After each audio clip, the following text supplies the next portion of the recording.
Hare Krishna, welcome to the class. We can begin by reciting the Mangala Charana as every day. Please take a deep breath and can join me on the prayers. Om Agyana Timirandasya Gyananjana Salakaya Chakshur Ummilitanjena Tasmai Shri Gurave Namaha. Shri Chaitanya Manobhishtam Stapitan Jena Bhutale Swayan Rupa Kadhamahyam Dadati Swapadantikam Vandeham Sri Guru Sri Yuta Padakamalam Sri Gurum Vaishnavam Scha Sri Rupam Sagrajatam Sahagana Ragunatam Vitam Tam Sajivam Sadvaitam Sabadutam Parijana Sahitam Krishna Chaitanya Devam Shri Radha Krishna Padam Sahagana Lalita Shri Vishakam Vitam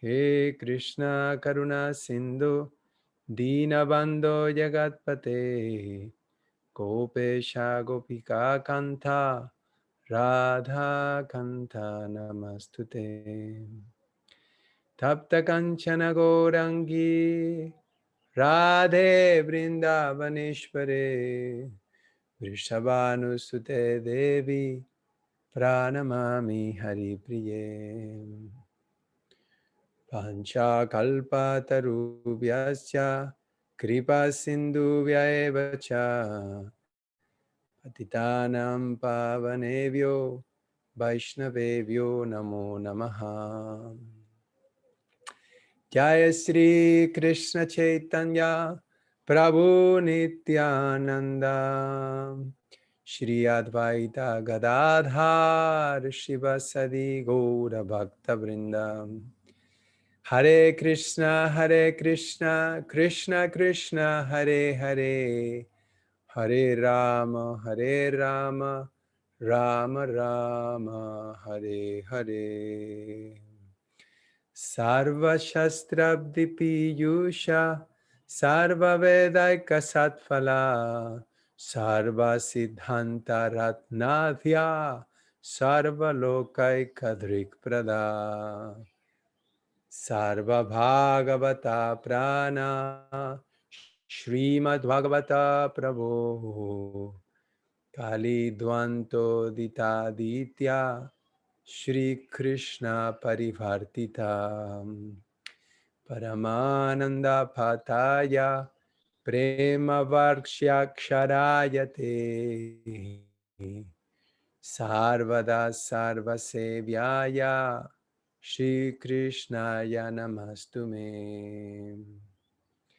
Madeka Bhando Matsangin Madgurom Mahadana Manishtaraka Madhvagya Madananda Namastute Asadu Sadhu Tadayim Ati Nicho Chatakara Honamuncha Kadachimam Premna Ritkanta Yospura.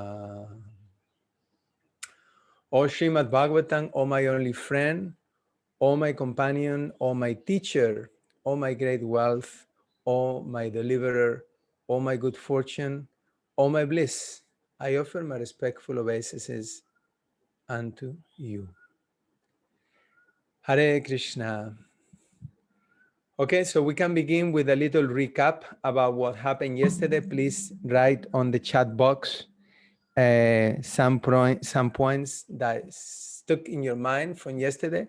You may also unmute yourself and share with us a few points.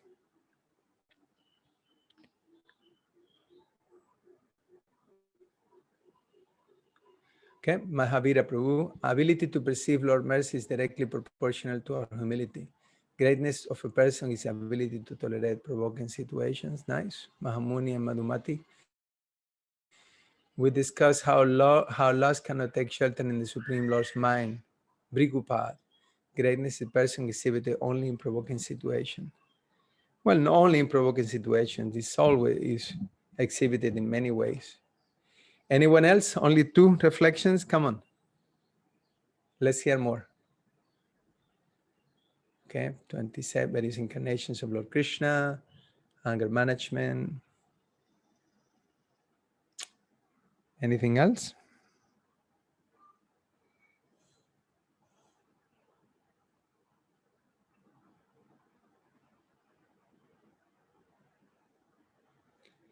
The eligibility to go back to Godhead to the spiritual world becomes by hearing about the Lord. Okay, nice. Very important point. Purusha avatar for creation of this material world and other incarnations to enlighten living entity to go back to Godhead. Very good. Fear and anger through story Balaram and the Asuras. Rakshasha. Okay. We have to change our desire pretty much. Unless we're pure devotees already. What about the purpose of the Lord descents? This we discussed that yesterday. That was a main point. No one mentioned that.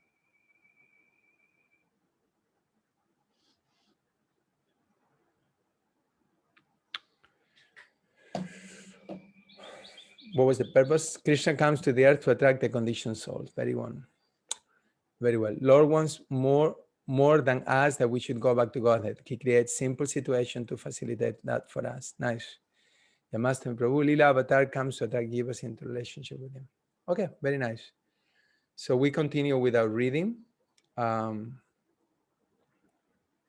Today we left off in verse number 2.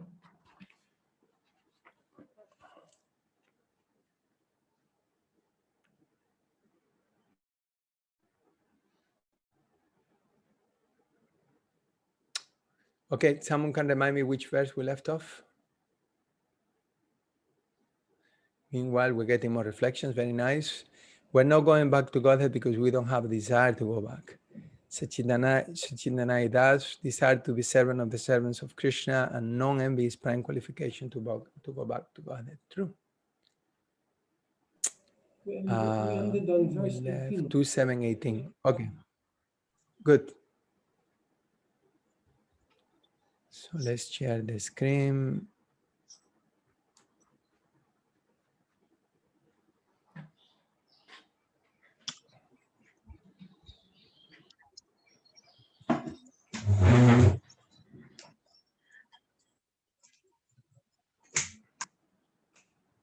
One second.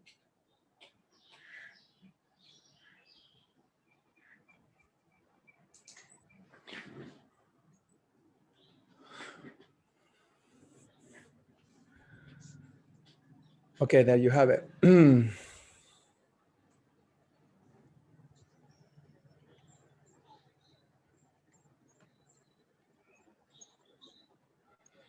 2:7:18. Is that correct? Yeah. Om Namo Bhagavate Vasudevaya. Om Namo Bhagavate Vasudevaya. Om Namo Bhagavate Vasudevaya.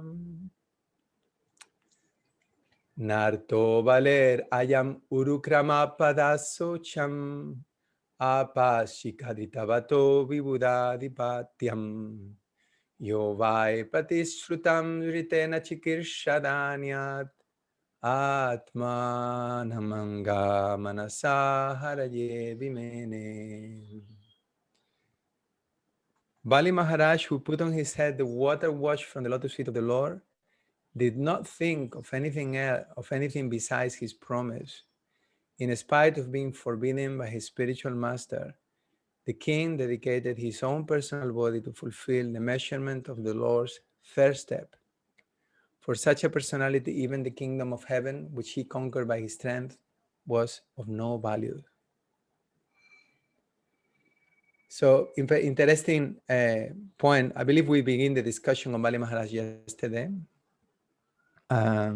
Maybe we even read this verse already. Did we? Yes, we did. We did. Okay.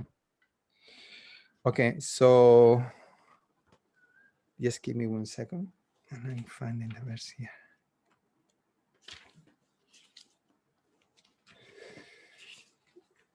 So we move into text, next text, so we can progress. But very important lesson explained here how the devotee is ready to give everything up for the service of the Lord. And in fact, everything is just a small price for going back home, back to Godhead. And this is illustrated by Bali Maharaj. So the Lord actually bestows his mercy upon the devotee by taking away his material possessions and whatever is on the way of his, whatever is holding him back to this material world, basically. So there are very important points in the purport. I believe we read them yesterday. Next verse. O Narada, you were taught about the science of God and his transcendental loving service by the personality of Godhead in his incarnation as of Hamsa avatar. He was very much pleased with you due to your intense proportion of devotional service. He also explained unto you lucidly the full science of devotional service, which is especially understandable by persons who are souls surrendered unto Lord Vasudeva, the personality of Godhead. Purport. The devotee and devotional service are two correlative terms. Unless one is inclined to be a devotee of the Lord, he cannot enter into the intricacies of devotional service. So this point is being repeated in this chapter. It's going to be repeated at the end. And it was repeated in the previous chapter at the end, that how, unless we become a devotee of the Lord, we don't have access to knowledge about him. We don't have access to the science of bhakti.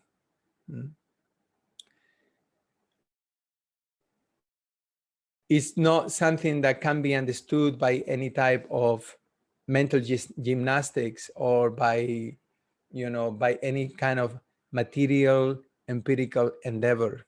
It's a transcendental science that deals with the soul and deals with Krishna, which are transcendental.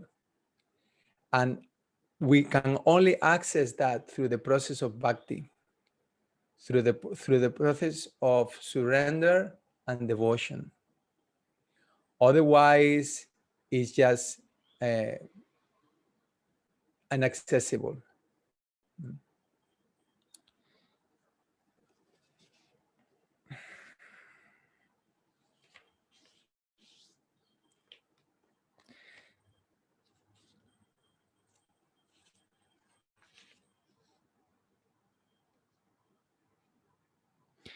I'll read from the purport also, actually. It's once again, I have my book, but I forgot to actually put it. If you don't mind, I'm not going to share the screen, and I'm just going to read from the book. It's easier for me, otherwise it's too confusing. So I'll read a few sections. I'll try to let you know what it is. This is at halfway through the first paragraph. We just read a few lines after what I just read. So the preliminary qualification for entering into the devotional service of the Lord is that one become a willing cooperator. And as such, one should voluntarily cooperate with persons who are already engaged in the transcendental devotional service of the Lord. By cooperating with such person, the prospective candidate will gradually learn the techniques of devotional service. And with the progress of such learning, one becomes proportionally free from the contamination of material association. So the word there in the Sanskrit, you can find, it says, Bhavena sadhu paritushta uvacha yogam. So basically, it's by the mercy of the devotees. This is a theme that runs through the Bhagavatam also, that when we serve the devotees, when we associate with the devotees, whatever is in their hearts, it comes into our hearts. There is a transformation in our hearts that takes place through hearing from them and through service to them. And then our desires become purified. So oftentimes we may be struggling with our material desires, our perspective of reality. It's so hard to change it. We're wired in a particular way. And And no matter how hard we try, sometimes it's just so hard to change. But this change takes place by the association of the bodies, through the service of the devotees. Then they give us the eyes to see. Om Jnana Timirandasya. They give us the torchlight of knowledge by which we can understand the science of devotion and the science of Srimad Bhagavatam. So, once again, I bring this up because, the whole Bhagavatam is a theistic philosophy, which is presenting, the science of God. And Krishna's and Prabhupada's, special contribution to the world is that actually he introduces to Krishna, the Supreme Personality of Godhead. Before we came to Prabhupada, we may have had an understanding of God, but that understanding was pretty ambiguous for most of us, unless you came from a Hindu background. And even if you came from a Hindu background, things are pretty kind of, mixed up, hodgepodge, and so many different gods. But Prabhupada introduces to the concept of the absolute truth as being a supreme person. And this is a revolutionary concept for most of us. And as I said, there is an ongoing debate about the existence of God going on in the material world. And the atheists present so many different arguments. So what is our argument? How do we prove the existence of God? Type on the chat. How do you prove that there is a God? I mean, I have my reservations.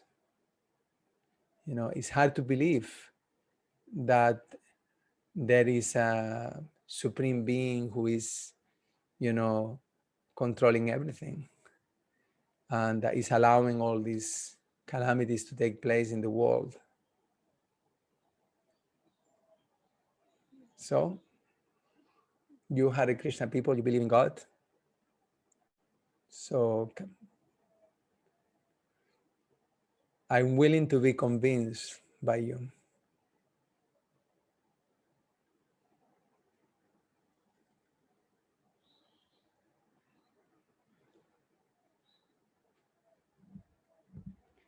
You're all silent. Are you not convinced then? Maybe there is no a God at the end of the day then, eh?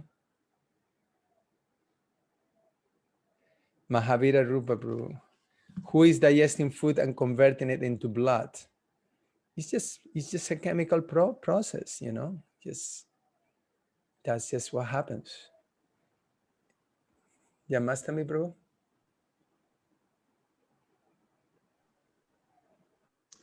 Well, there's a philosophy of God being a person that's presented in our books, but then as we progress in Krishna consciousness, we gain personal realization of this. We experience God's presence in our life more and more. And there's a substantial, like the miraculous change in consciousness that takes place by practicing bhakti yoga and coming more and more into a relationship with Krishna. So, really? I mean, have you heard of this placebo effect? How do you know? I mean, you're just telling me you're having an experience about God and that, it's a change in consciousness, but we see so many atrocities have taken place by people who were religious. We're seeing it in the Catholic Church, in your Hare Krishna movement. I don't even want to mention all the scandals and all the abuses that have taken place. Well,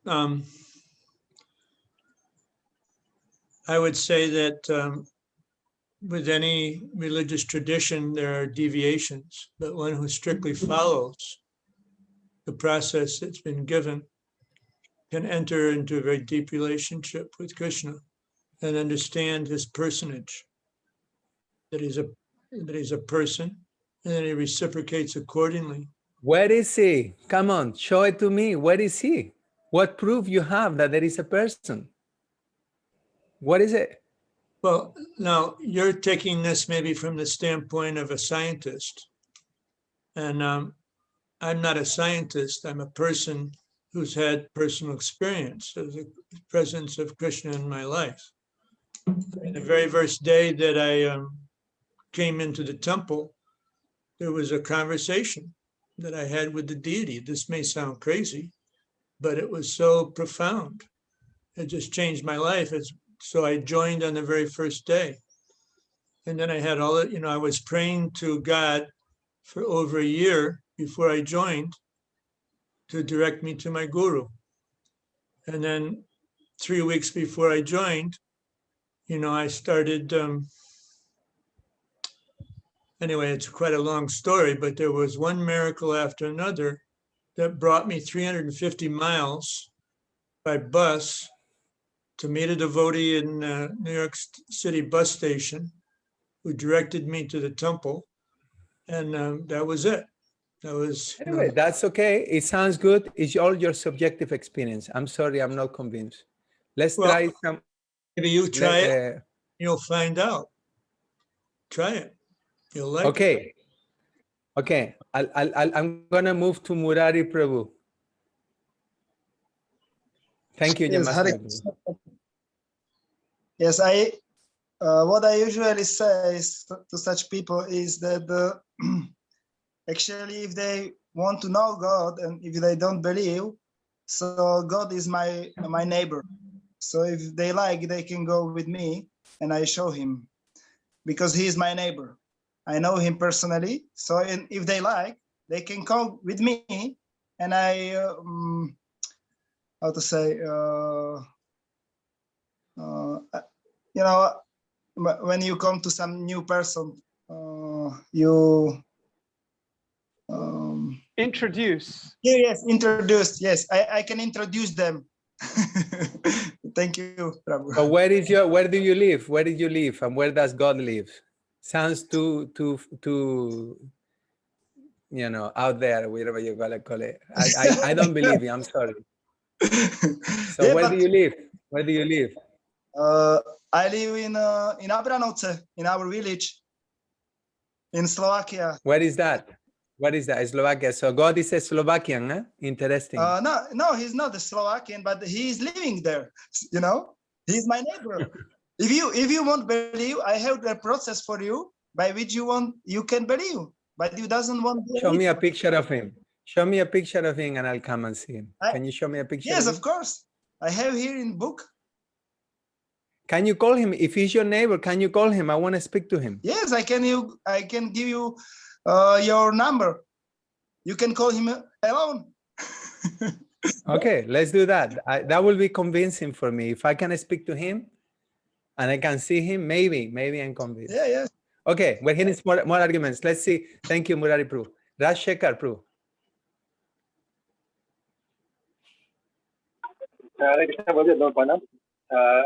The very proof of the Lord, it exists because the whole cosmos is a big machine. There is no machine which can be operated without operator. The whole cosmos is working so perfectly. So there is some who has made this cosmos operating this thing without being operator. It cannot be manufactured. It cannot operate. So there is some operator. So it's living being. Operation is to be made by living being, Lord, and it is being there in Shabd Praman. Vedas are there to give evidence. And I will say further that who is there to control your disease, old age, death, and birth. So there is something which is to be controlled. Well, I mean, the universe may be working just as a machine, like you're saying, but I don't really see the need of an operator. And if there is such an operator, what is he? And he must be pretty bad at doing his job because, the universe is very imperfect. There's so much suffering going on in the world. It must be a very, if there is a God who is the operator of this universe, he must be a very cruel God, for sure. Okay. Okay.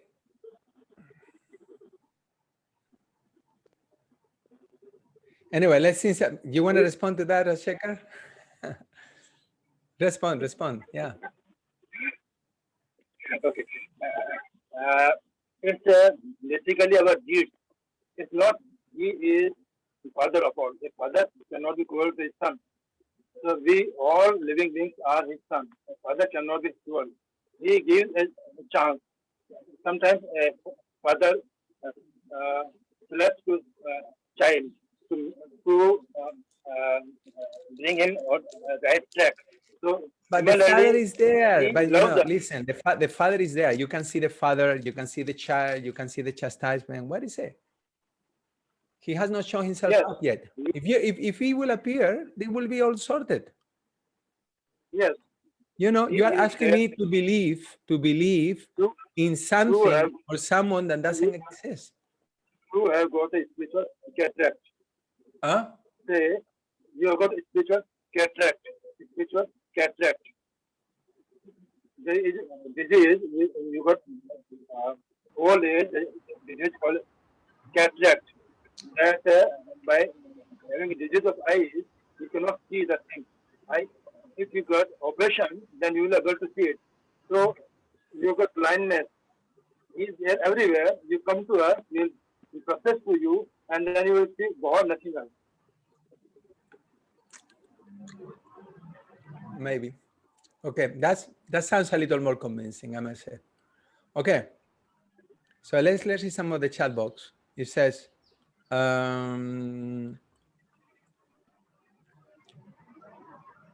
who has made the universe? Everything has a creator, chemical process. Who is, you are all bringing up this argument about, that there must be an operator, right, for the world, a creator, someone who is activating everything.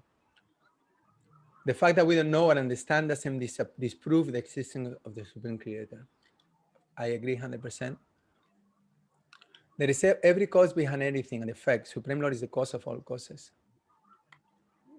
Okay, but what is that cause? You're saying that it's a man playing flute, hard to believe.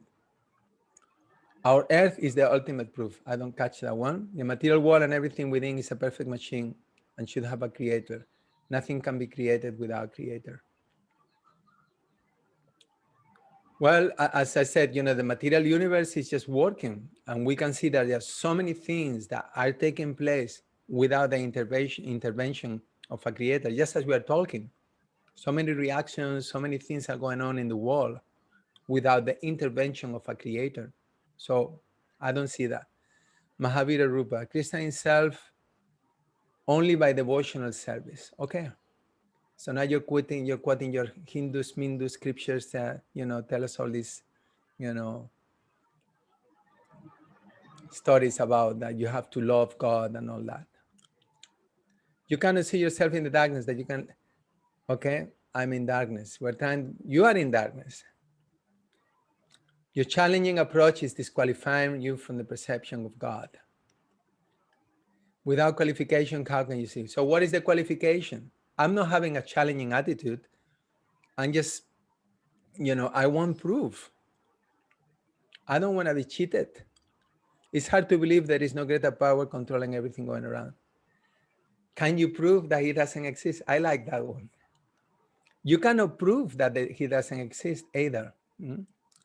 By the way, all your arguments are very, very valid, and I appreciate it very much. I'm just kind of trying to fight them back to keep the conversation, the debate.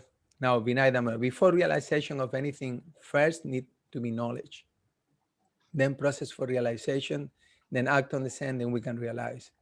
Just by our argument, God is not bound to show himself. By following the process, we help you. This is actually a very powerful, argument.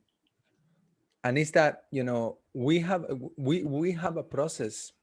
It's a scientific process. Science means that you have a thesis and you have an experiment.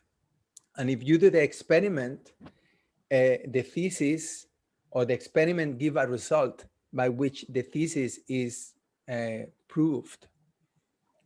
So our process is very scientific. There is a God, that's our thesis, is the supreme controller, and we are his servants. And there is an experiment, and the experiment is devotional service.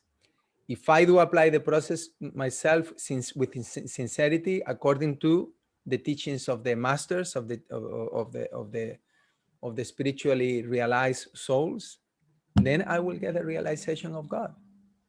Now, are you willing to make the experiment?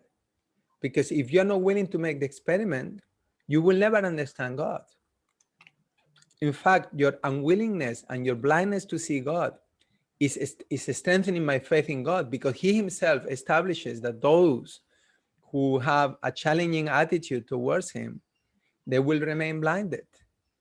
They will never be able to approach him. He has the right, he reserves the right to be approached by anyone.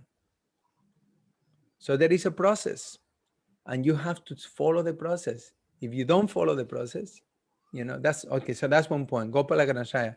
Like, we ourselves cannot see our blood sample with a qualification to check what is the deficiency, but the laboratory man can test our blood sample, okay, and check for any deficiency as they are qualified. Similarly, we need to be qualified to understand God, and that qualification is Bhakti. Very nice. Please chant this mantra and put it to the test. And this is called Harava. Please eat as much as you can. Yeah.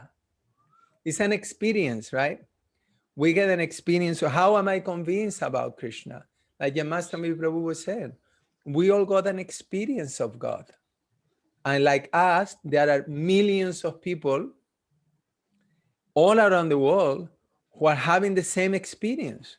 Those who are doing the experiment are having the same experience. And I'm supposed to, ignore all that information. When all the information, it matches my own experience about God. It is congruent with the teachings of the scriptures. It's congruent with the experience of great saintly people throughout the ages.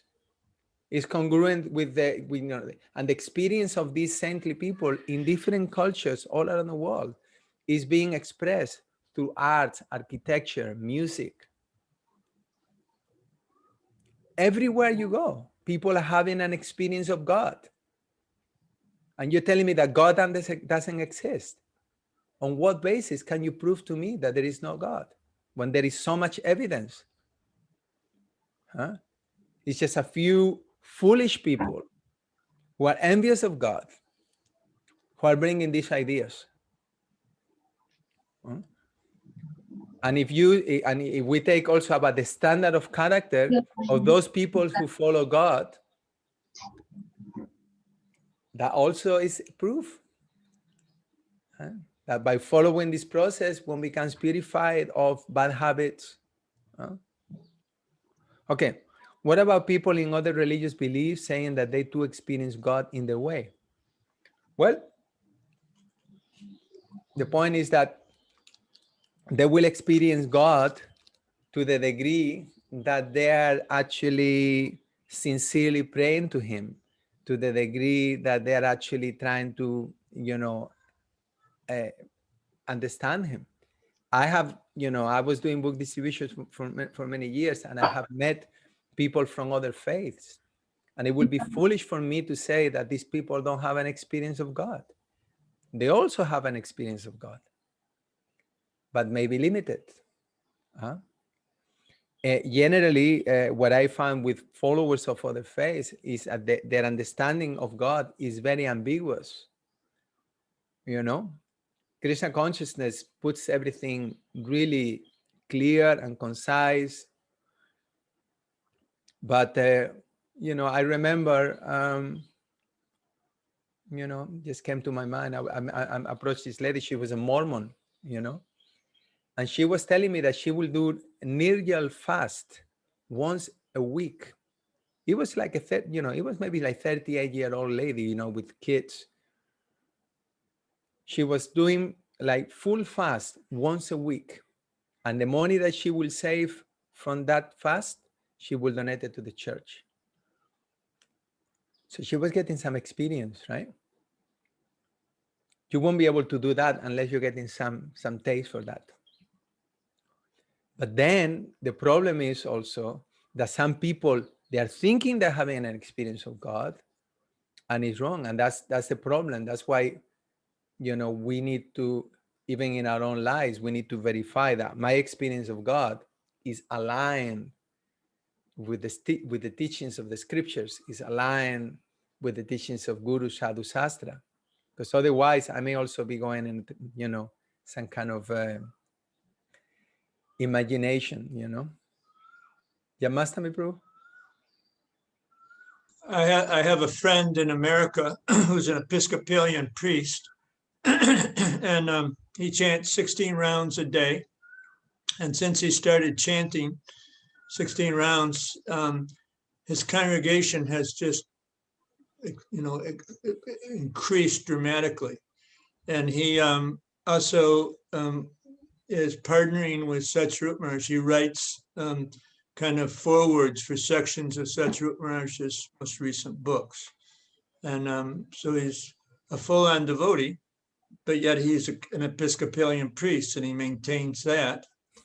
And I'm not exactly sure what he does in his sermons, whether he brings in our philosophy or not, probably not too much, but very powerful personality.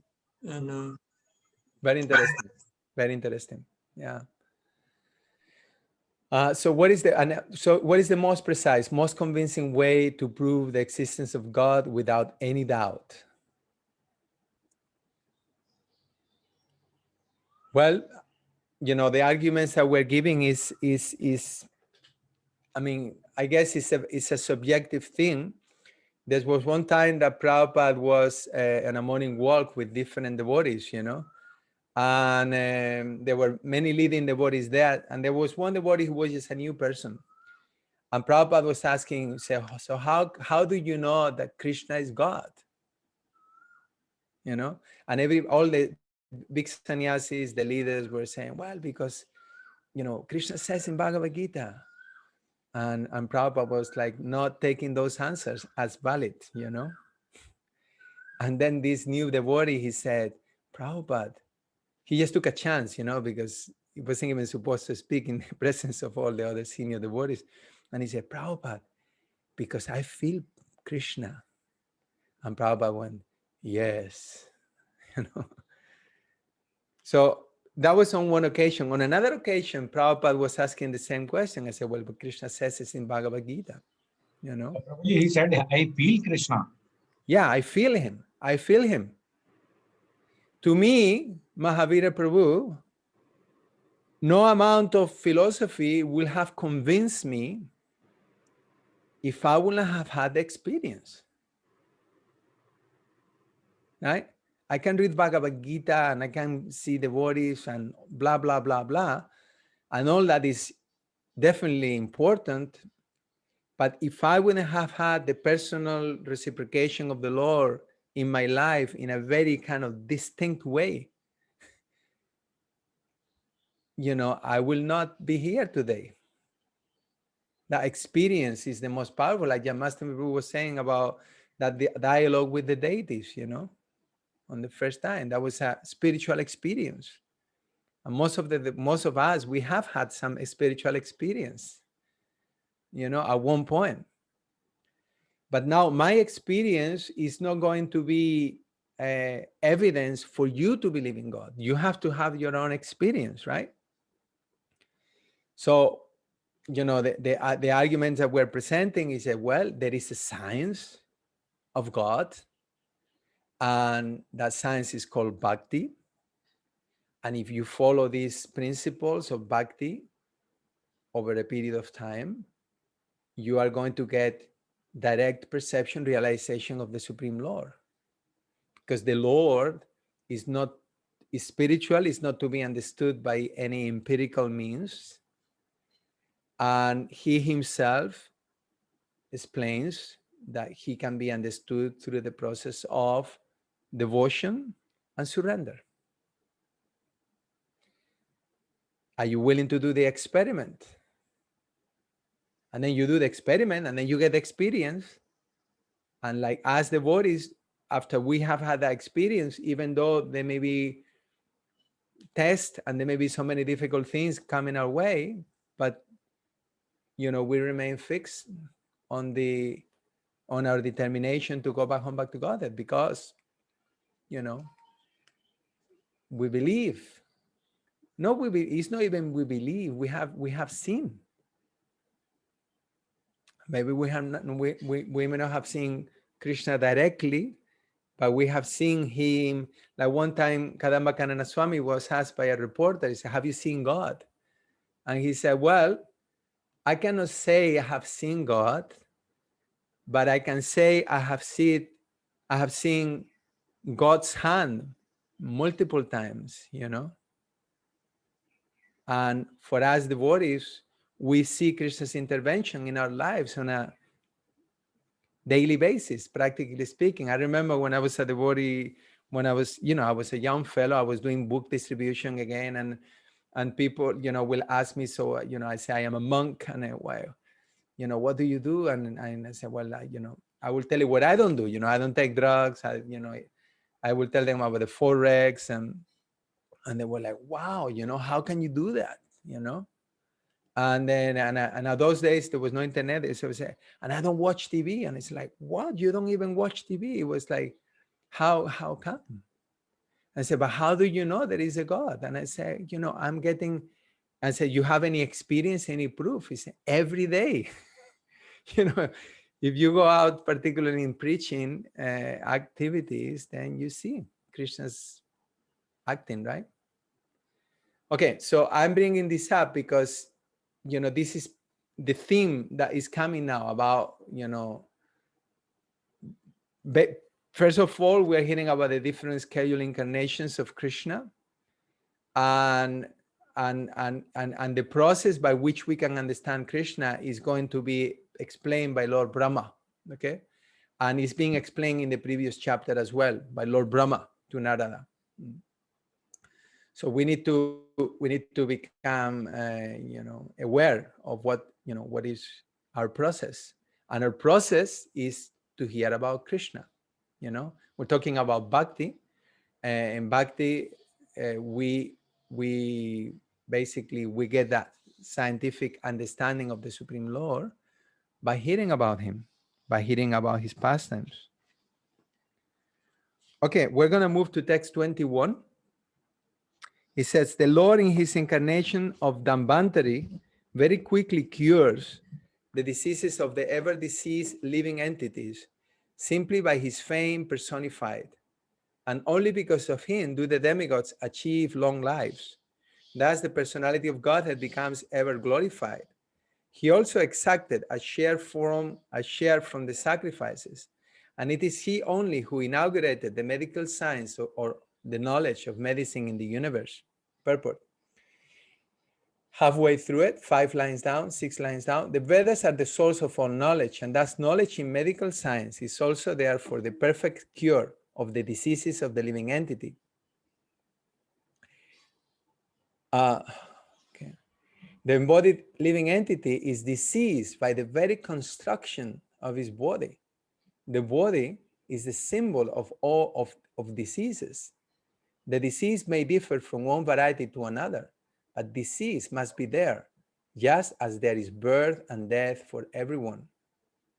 So, by the grace of the personality of God, and not only are diseases of the body and mind cured, but also the soul is relieved of the constant repetition of birth and death. The name of the Lord is called Babau Shadi, or the source of curing the disease of material existence. So what is the actual disease? I'll tell you a nice story I heard from Danodar Maharaj. There was a Prabhupada disciple, a devotee lady. Her name was Gauri Devidasi. She was a legendary book distributor, and she got cancer. And she went to Vrindavan to leave her body, but somehow when she was in Vrindavan, her health improved. And she went all the way back from Vrindavan back to the US, to do the Prabhupada's marathon in Christmas. She was going out on a wheelchair distributing Prabhupada's books. She had that, commitment and that taste for book distribution. And anyway, her health deteriorated again, and she went back to Vrindavan to leave her body. And at one point, the doctor, who was an Ayurvedic doctor, came to see her. And she took her pulse, and he said, "Your disease is cured. You have 15 minutes to live."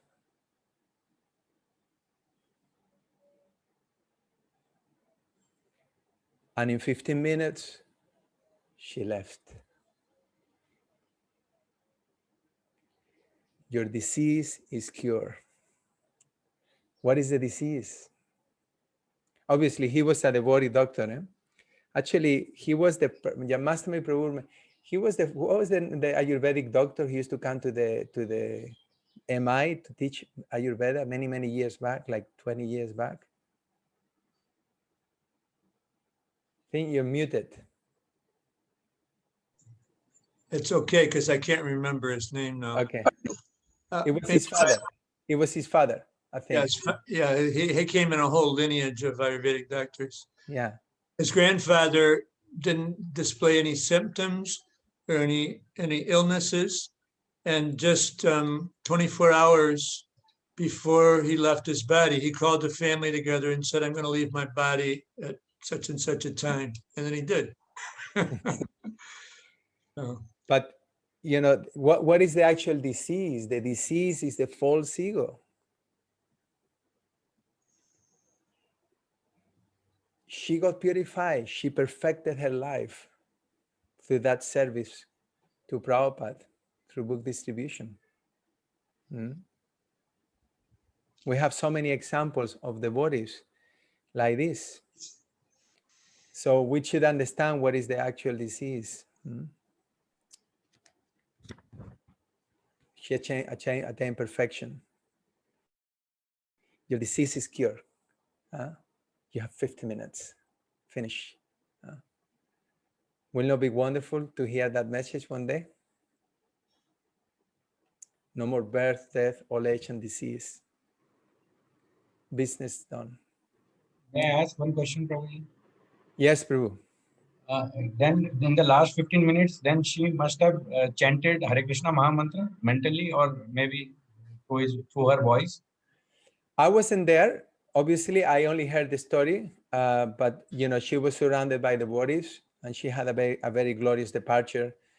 I don't know if she was chanting at the time or she wasn't, but definitely she was in the association of the devotees, hearing the holy name, and then her body was taken around Vrindavan on parikrama through all the temples.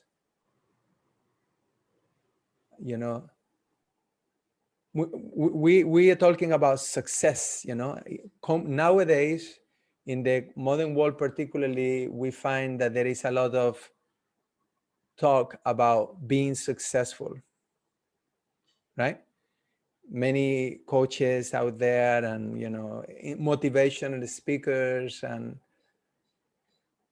but one thing I noticed that most of them seem to me is, and with all due respect, okay, I'm not saying it's fine to want to kind of improve the quality of your life, but we should never forget what is actual success.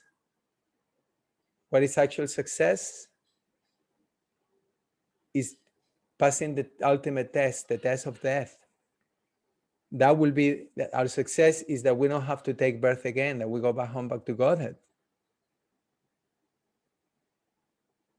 That we can leave this world with a smile in our face. There was another devotee, I also heard the story in Vrindavan. He was an Italian devotee. He was also a book distributor. And he was leaving his body, and all of a sudden he started to say, he opened his eyes wide, and he was like, "Bellissimo, bellissimo, bellissimo." This like, "Oh, so beautiful, and then he left. What was he seeing?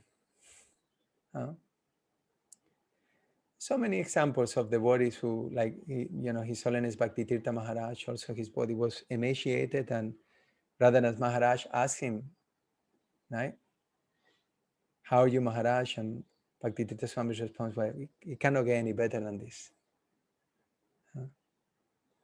So that's actual success, Krishna consciousness. All right, let's move on. I'm sorry I took a little kind of side point there, but I think it's relevant anyway, the actual disease, okay? So then we hear about different incarnations, about Parashuram, Lord Ramachandra. And I'm going to read from text 24 in the purport. Prabhupada writes that he's speaking about how Lord Ram, he got angry at the ocean, right? We're talking about anger yesterday. He says, as it is said in the beginning of the Srimad Bhagavatam, this is kind of towards the end of the purport. The absolute truth is the source of everything. So the absolute person cannot be devoid of the sentiments that are reflected in the temporary mundane world. Rather, the different sentiments found in the absolute, either in anger or in mercy, have the same qualitative influence, or in other words, there is no mundane difference of value, because these sentiments are all on the absolute plane. Such sentiments are definitely not absent in the absolute, as the impersonalists think, making their mundane estimation of the transcendental world. Okay.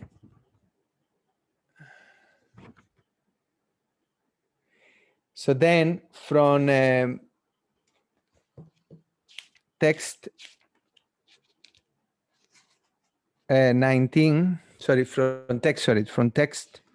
26, we're going to hear about the pastimes, the activities of Lord Krishna. And these are very beautiful, we're getting hints about Krishna's pastimes in the first canto. We got a lot of, like, an introduction. We're getting a few, hints to Krishna's pastimes in the second canto. We will be getting more on Krishna's pastimes on the beginning chapters of the third canto. All kind of preparing ourselves for the 10th canto.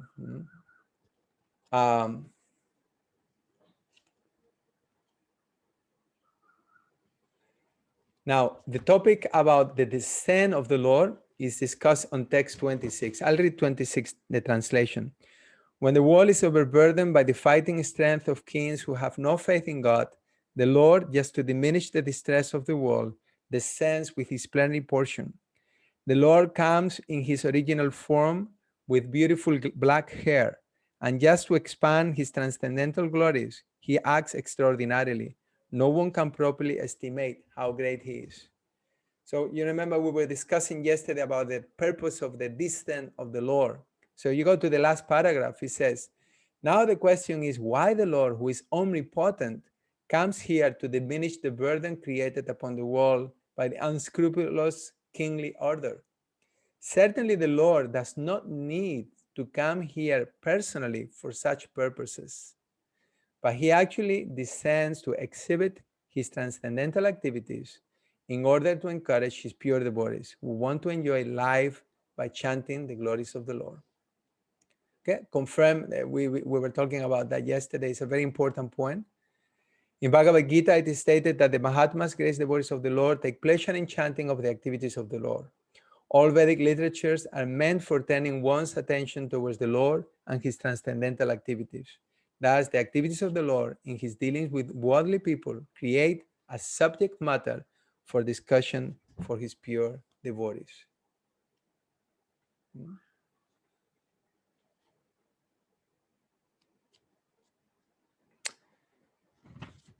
This is a very beautiful purpose. Text 27. There is no doubt about Lord Krishna's being the Supreme Lord. Otherwise, how was it possible for him to kill a giant demon like Putana when he was just on the lap of his mother?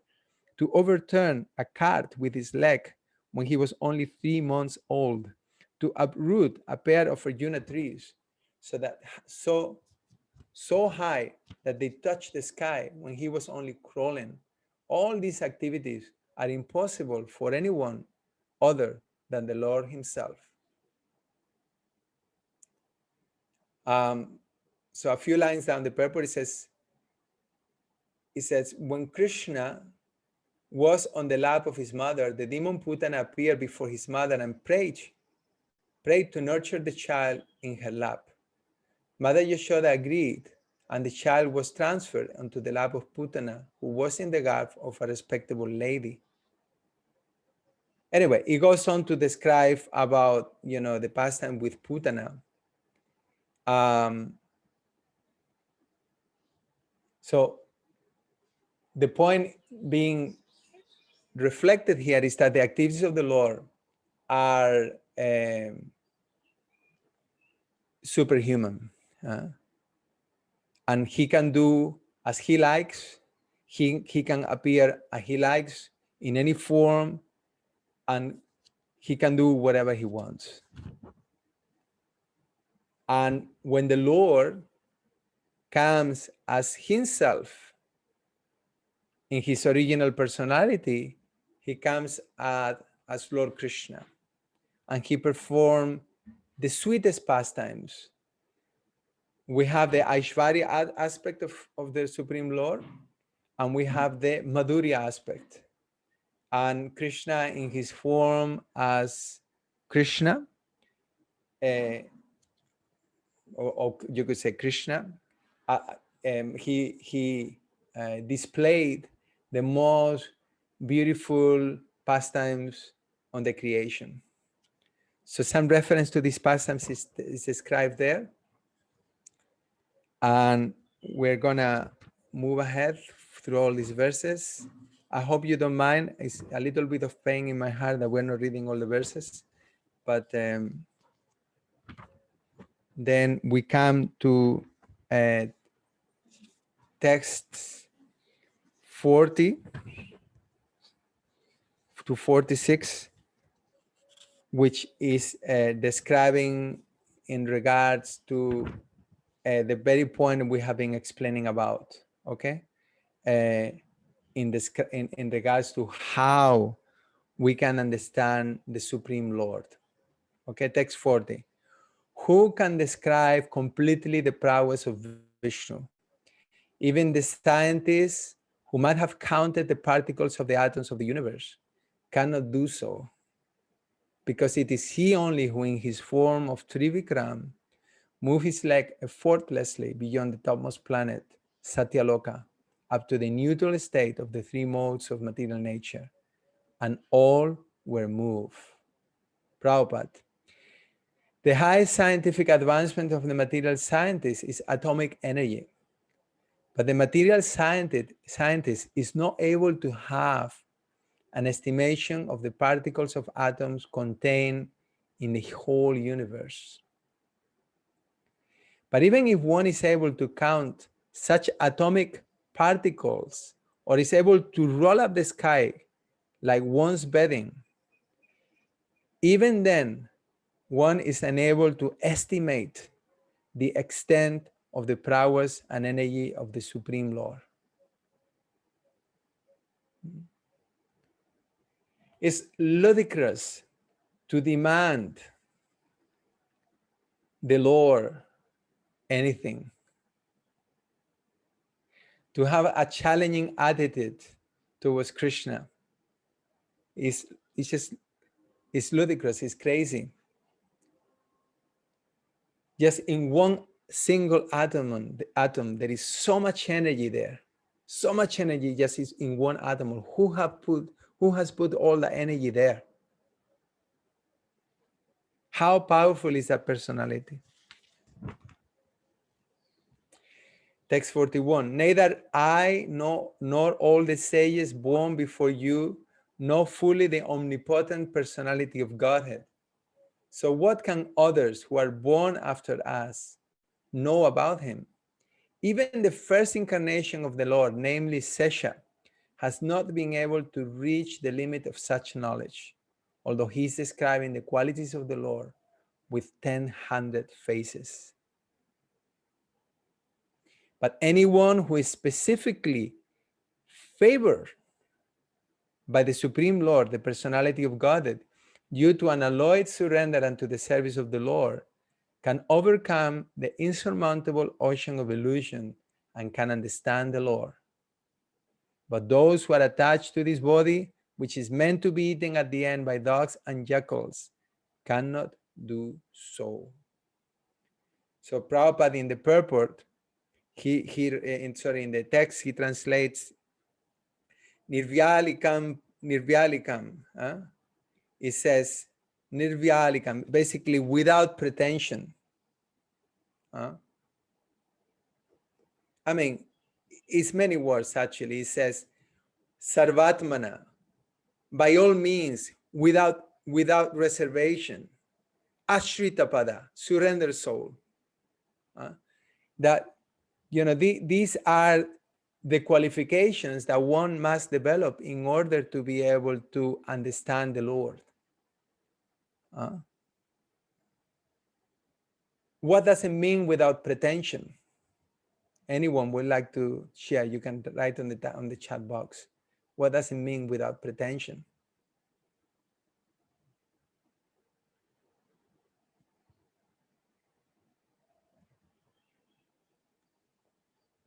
Let's read the purport and what you can think about it meanwhile. It's something that comes up also in the Bhagavatam. At the beginning, you also remember you heard about Nirmat Saranam Satam. That this Bhagavatam is for those people who are free from envy. There is a qualification. Okay, Yamasthami Prabhu, right? Not pretending to be more advanced than one really is. Okay, that's definitely an issue that most of us face. Asaf. Yes, I want to say the same as Janmashtami Prabhu, that not trying to be someone who you are not, but knowing your position in the process, because it's a process. So Okay, if, good. just like sometimes Prabhupada said that those who dance in so-called ecstasy, but they're not really realized, they're not they're dancing as if they are with Krishna, but so not pretending. Okay, good points. Thank you. Rajshekhar Prabhu. Markat Vairagya. Markat Vairagya. Okay. False renunciation. Fine. Like shallow renunciation. Okay. Vira Gopal. Knowing one's constitutional position. Well, that will be the opposite of pretense. But pretense also means to have oops. Sorry. Pretense means to have also like a secret agenda, that we externally pose ourselves as, that we want Krishna and we want bhakti, but deep in our hearts, we are still contemplating other desires. Mityachara sa uchyate. You remember that verse in Bhagavad Gita? Mityachara is a person, who externally give a sense gratification, but internally still is, contemplating his mityachara. He says his behavior is false. He's a pretender. So we all have a little bit of a pretender, right? We all have a bit of a pretender within us. But it's just because the point came yesterday night that what is standing between me and Krishna is our desire. So who actually gets an understanding of the Lord? Those who have devotion, okay, and those who are surrender. That's the qualification. And surrender means giving up all secret agendas, all other aspirations. We may come to devotional service with so much ambition in our hearts and try to fulfill those material aspirations for fame, distinction, adoration, gain through the process of bhakti. We may get those things, but we will not get Krishna. He will remain hidden. Like in the Bhagavad Gita, in the Nectar Bhakti Rasamrita Sindhu, it's explained how there are two witches, right, that prevent us from tasting the sweet nature of bhakti, bhukti and mukti. What are desires for material enjoyment and desires for liberation. If we are, that's the pretense also, that if we are contemplating other desires, externally performing bhakti, but we still want to enjoy material life, or we want to cease the sufferings of the material world, then that's a disqualification for understanding the Lord. Okay, I'll read from the text. It says, the unalloyed devotees of the Lord know the glories of the Lord in the sense that they can understand how great the Lord is and how great is his expansion of diverse energy. You see, all this knowledge that we are discussing is meant to act as a catalyst for our bhakti. That once I understand who God is, who Krishna is, what is his position, I want to surrender to him. I don't want anything else. Like Bali Maharaj, he gave up the whole universe. He gave up everything, more than, he fully surrendered to the Lord. Why? What comes, the outcome of our surrender, by all means, what is the word? The word is skipping from my mind now. Outweighs, or what is it? Anyway, it's, huh? Atmanivedanam. No, I'm saying it's an English word. If by all means is better, and this is going to be described in further verses. Now, Vinay Damodar, what will be our condition when we don't want to have any other hidden agenda except devotional service, but due to our conditioned nature, we automatically tend to cultivate those hidden desires? Okay. So I'm asking you, Vinay Damodar Prabhu, would you like to answer your own question? Hare Krishna, Prabhu. Yeah. Prabhu, I want to hear from you because this question actually puzzled me, man. I'm not able to find answer, Prabhu. Okay. So the question is, we don't want to have any other agenda, but still, it's like material attachments and desires. It's like sometimes you have this sticky paper, you try to get rid of it, and you try with one hand and it's double-sided adhesive, right? So Yes. no matter what you do, it's sticking to your hands. Okay. So what do you do with that? You go to the tap, open the tap, and wash your hands in the water. So we wash ourselves in the process of bhakti. We absorb ourselves in the process of bhakti, and we pray to the Lord to remove these things. Yadi dasyasi me kamam barastvam baratar shaba. Anyway, I forgot that, but he says, "Oh my Lord, O best of the givers of benedictions, if you at all want to bestow a benediction upon me, please make my heart free from all material desires." It's a prayer to Lord Nisingadev. No? Hare Krishna Prabhuji, can you repeat this? It's wonderful what you said. Oh my dear Lord, O best Prabhuji, of the givers of benedictions, if you at all want to bestow a benediction upon me, please make my heart free from all material desires.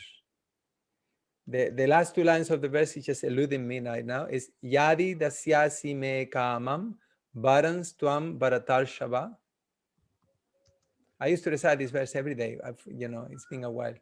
Okay, so we Prabhuji, pray what to will the be the Lord. sloka verse? I don't know the verse number. You can just make a look, make a search. But yeah, we are going to be haunted by this. But the point is that they are there. We try not to act upon them. You see, this is a very important point, Vinay Damodar Prabhu, and I'm happy that you are asking this question, because the worry is introspective. We should be constantly going into our hearts and see, what is my motivation here? Is my motivation to please Krishna? Is my motivation to please the Lord? What am I doing this for?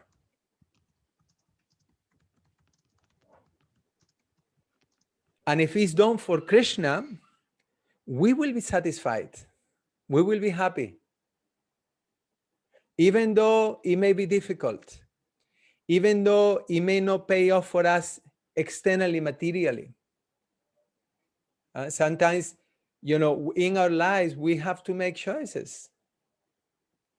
And sometimes to cheat and to pretend and to, create a favorable situation for you may be easier, maybe a lot more difficult to actually do the right thing. And even if you do the right thing, no one knows. Sometimes you do the right thing and it's going to be like, it's going to affect your, status, what people think of you. But we should remember, Krishna knows. Prabhupada says Krishna has a black notebook and he's writing everything in that notebook. So we should have that conviction that, okay, this may appear to be unfavorable for me at this particular time, but this is what Krishna wants me to do, and I'm going to do it. And we know that we have to have the conviction that if I keep doing the right thing, I will get Krishna eventually. It may take one day, it may take years, it may take lifetimes, but I will get there. I just have to keep trying to do the right thing. And if I fail to do the right thing, that's what I say, introspection has to be there. We have to analyze. Well, actually, I was motivated with this. I really was trying to make facility for myself. I really wanted to enjoy. I want to get, appreciation, be seen as a good devotee. All these things are there for everybody. Okay, here it is. Yadi dasyasi me kamam varanstwan varadarshava kamanan hridayasam roham bhavatas tu vrine varam. Okay, so we're moving. Now, next text, Prabhupada is mentioning about all these different personalities, and they all understood the Lord. So this is another very important point, is that, and this is already being expressed in the Bhagavatam, that so many different great personalities in the history of the universe, they all got full realization of the absolute truth. We only have to follow in their footsteps. It's a lot easier when you know that someone has already traversed the path. There is like a map. There is like a, like a step-by-step action plan that is going to get us to Krishna. And all those people who did that were so successful and they became satisfied. And we're seeing this nowadays in Krishna consciousness movement, the Krishna consciousness movement, contemporary devotees who give their lives to Krishna and they achieve perfection. And you don't have to be a sannyasi or a guru or a big, like a kirtaniya or lecturer or whatever, popular. No, so many devotees, they're reaping the results of dedicating their life to Krishna. So Prabhupada writes in the purport, that all these people who knew the Lord, certainly they didn't knew him by mental speculation, not by any attempt of limited instruments of knowledge. That's not how you understand the Lord. Prabhupada further down in the purport says, the Lord is knowable only by one who is a surrendered soul. only through surrender and devotion. Here, Brahmaji, the greatest of all material living beings, acknowledges this truth. Hare Krishna, Prabhuji. Sorry, I missed the slok number. Which one are you reading, Prabhuji? We are on 45. Therefore, the fruitless spoiling of energy by pursuing the path of experimental knowledge must be given up. One should gain knowledge by surrendering unto the Lord and by acknowledging the authority of the persons mentioned herein. The Lord is unlimited, and by the grace of Yoga Maya, helps the surrendered soul to know him proportionally within the advance of one's surrender.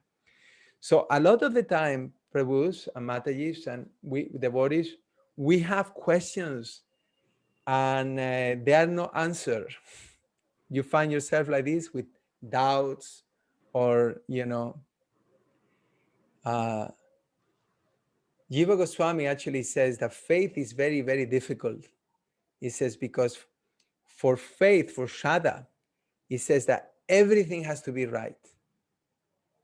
But for Ashraddha, for lack of faith, even if just one little thing is not right, everything is broken. But how do we get that conviction? How do we get that actually understanding of the Supreme Lord? It's by strict, serious practice of the process of bhakti, following the instructions of the spiritual master. I have devotees coming to me sometimes with very kind of, difficult questions, which really kind of were symptom of some kind of lack of faith, because the mind can go in so many directions. And I remember just saying, just follow the morning program for a whole month, chant your rounds in the mornings diligently, and try to be, read books, and see after 1 month if you still have the same question, because that's our process. It's by revelation. Okay. Don't get me wrong. It's interesting when the bodies are having questions is very important. We're gonna see that in the next chapter. Okay. So I am personally myself also quite inquisitive. I always have questions. I write it down. I have pages and pages of questions. But we have to also understand that what I am able to understand at this moment in my life is proportionate to the degree of my Krishna consciousness. And even though intellectually I may want to conceptualize things, it's by purity. We become pure and we can understand. Surrender souls, even from groups leading sinful lives, such as women, the labor class, the mountaineers, and the Siberians, or even the birds and beasts, can also know about the science of Godhead and become liberated from the clutches of the illusory energy by surrendering unto the pure devotees of the Lord and by following in their footsteps in devotional service. So here it is. Krishna consciousness is open for everyone? Yes. Everyone can take part in this process. Even animals can take advantage of the process of devotional service. It's universally applicable. That's one of the qualities of bhakti. That's what makes the process of bhakti special also. It gives the highest realization of the absolute truth. It is in one sense the easiest process, and anyone can practice it. Other processes of yoga, you have to have some material qualification. For bhakti yoga, no material qualification, open to everyone. Mahavira Prabhu. Unmute yourself. Hare Krishna, Prabhuji. We just read in this purport that even the birds and beasts, they can learn about the science of Godhead. But in some other verse, it was mentioned that we should not waste a single moment of human life. Why? Because in this life only we can do the devotional service. So I am unable to understand which one is correct, or maybe my understanding is not complete. Yeah, both statements are right. You see, the idea is that the human form of life is especially designed for inquiring about the absolute truth, for the practice of bhakti, because only in the human form of life we can make those choices. Okay. Now we have also the aspect that there are exceptions wherein animals also perfected their lives by contact with devotional service. But the chances for you to be able to practice bhakti on an animal body, they are very limited. We have examples of Gajendra, we have examples of Jatayu, we have contemporary examples. Janananda Maharaj, she wrote a book, I don't know if you've seen it, it's called Animals in Krishna Consciousness. Very nice book. And he was telling about all these different animals, in temples. And there was one cow or one bull, I forgot, in Malaysia. He was coming to Bhagavad Sattaha every day. And the year after, he was coming again. And then they changed the venue and he came. He would sit down on the thing and he just listened to the class and leave. It happened in Orissa as well, same thing. Particularly in the Holy Dam, you don't know when you see the animals here. They are doing bhakti just by living here. They are hearing the holy name. They are walking in Navadvip Dam. Every step, sleeping is devotional service here. So all the animals here, they're doing bhakti. So they're making progress. But, that's exceptional. It's a kind of exceptional. But the human form of life, especially meant for spiritual life. Thank you very much, Prabhuji. I have understood clearly. Thank you. Thank you.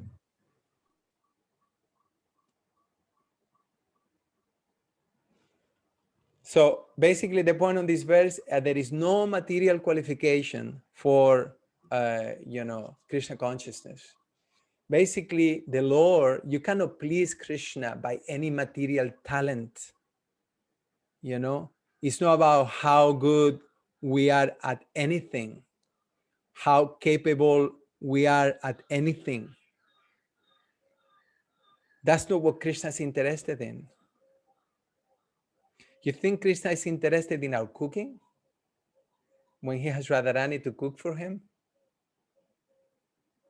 Or you think that Krishna is interested, in, our artistic skills? I mean, you cannot please Krishna by any material effort, only through devotion.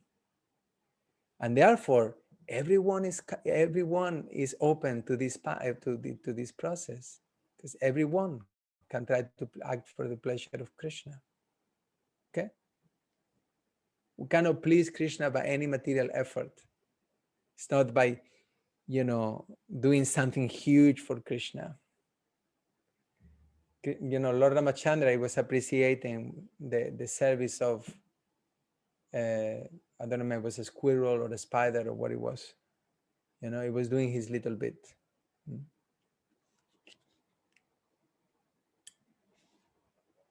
Okay, so we're moving. Now, text 47 is a bit like a summary of what is being expressed through all these verses. It says, what is realized as the absolute Brahman is full of unlimited bliss without grief. That is certainly the ultimate phase of the supreme enjoyer, the personality of Godhead. He is eternally void of all disturbances and fearless. His complete consciousness as opposed to matter, uncontaminated and without distinctions. He is the principal primeval cause of all causes and effects, in whom there is no sacrifice for fruitive activities, and in whom the illusory energy does not stand. This is a famous verse, actually. And Sasvat prasantam avayam pratibodhamatram sudam saman sadasata paramatma tattvam sabdo nayatra purukara kavan kriyarto maya paraitya vimuke chavilajamana tadvai padam bhagavata paramasya pumso brahmeti yad vidurayasya sukam vishokam. So this is the characteristics. Why the Lord is the Lord, okay? Sasvat, Prashantam, Abhayam, Pratibodhamatram, Shuddham, Saman, Sat Asata, Paramatma Tadvam, Sattvat.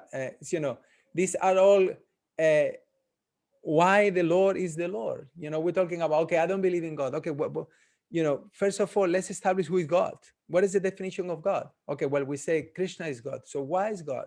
Because he's eternal. He's a supreme enjoyer. He's full of unlimited bliss. He has no grief. Any of these so-called incarnation of God, or the whole idea, we're all God, it's all one. No. This is who God is. And it says that Maya Paraitia Vimuke Chavila Jamana, in whom the illusory energy does not stand. So this verse automatically defeats Mayavada, because the Lord cannot be influenced by Maya. The illusory energy cannot stand in front of the Lord. She's ashamed.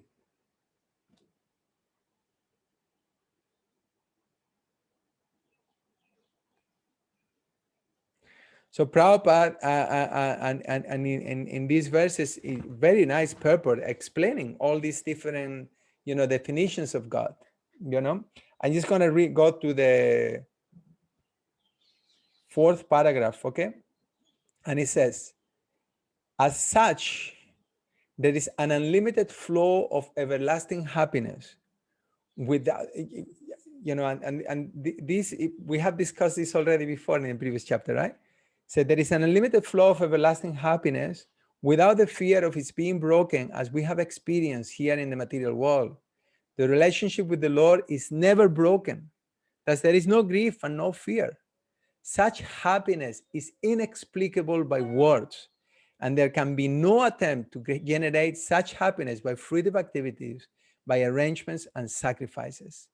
But we must also know that happiness, unbroken happiness, exchanged with the Supreme Person, the personality of Godhead, as described in this verse, transcends the impersonal conception of the Upanishads. So in the Bhakti Rasamrita Sindhu, it's explained that, the happiness of Brahmananda is unlimited in comparison to the happiness that we can derive from sense gratification, from the pleasure of the senses. The happiness of Brahmananda is practically inconceivable. But the happiness of Brahmananda is not even a drop in the ocean of the happiness derived from the happiness of Krishna consciousness, Premananda. Not even one drop. So the word, Rupa Goswami's used the word, I think is called prarardha. It's the highest conceivable number. In other words, it's like you have one, like a one with unlimited numbers of zeros. The highest conceivable number. Okay, prarardha. So that is the closest way that we can come to describe the happiness of Krishna consciousness. Therefore, Bali Maharaj giving the whole 3 worlds, what is that?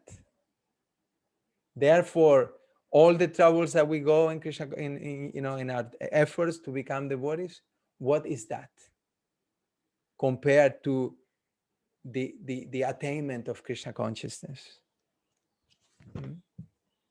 Having a personal relationship with the Lord, where he's reciprocating with you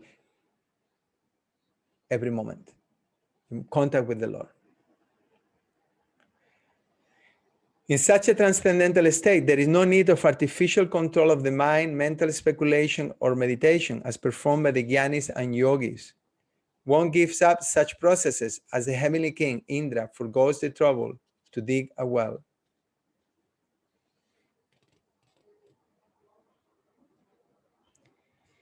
So basically, through the process of bhakti, one can attain all other goals, all other achievements can be achieved through the process of devotional service.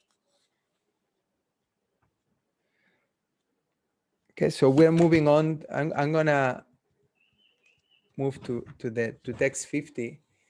Now, Brahma is going to conclude his teachings to Narada. Okay, my dear son, I have now explained in brief the Supreme Personality of Godhead, who is the creator of the manifested worlds. Without him, Hari, the Lord, there are no other causes of the phenomenal and noumenal existences. So this concludes the discussion that started on chapter 4, when Parikshit Maharaj inquired from Shukadeva Goswami about the creation. And Shukadeva Goswami related the discussion that took place between Brahma and Narada, not only about the creation, but about the identity of the creator, etc., etc. Finish. Text 51. Idam bhagavatam nama yamme bhagavatoditam sangraho yam vidutinam twad etat vipulikuru. O Narada, this science of God, Srimad Bhagavatam, was spoken to me in summary by the Supreme Personality of Godhead, and it was spoken as the accumulation of his diverse potencies. Please expand this science yourself. Okay? So it was spoken to him by the Lord in summary. So what is this? This is Chatushloki. It's coming in 2 more chapters. The Lord at the beginning of creation spoke Chatushloki to Brahma. Brahma is giving it now to Narada Muni in the 2nd canto. Narada Muni gave it to Vyasadev in the 1st canto. And then, Parikshit Maharaj is receiving it through Shukadeva Goswami. Sutta Goswami was there in the assembly. He's giving it to the sages. And Prabhupada is giving it to us.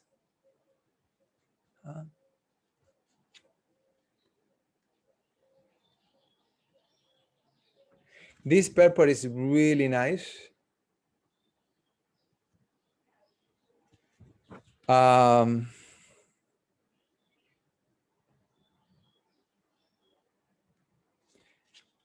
Okay, I'll read the beginning. The Bhagavatam in a nutshell is spoken by the personality of Godhead in about half a dozen verses, which will appear ahead, is the science of God, and it is the potent representation of the personality of Godhead. The potent representation of the personality of Godhead. He, being absolute, is non-different from the science of God, Srimad Bhagavatam. Brahmaji received the science of Godhead from the Lord directly, and he handed over the same to Narada. Anyway, I explained just that now. But there is no difference between the Lord and the Srimad Bhagavatam. Okay, text 52. Please describe the science of Godhead with determination and in a manner by which it will be quite possible for the human being to develop transcendental devotional service unto the personality of Godhead, Hari, the super soul of every living being and the summum bonum source of all energies.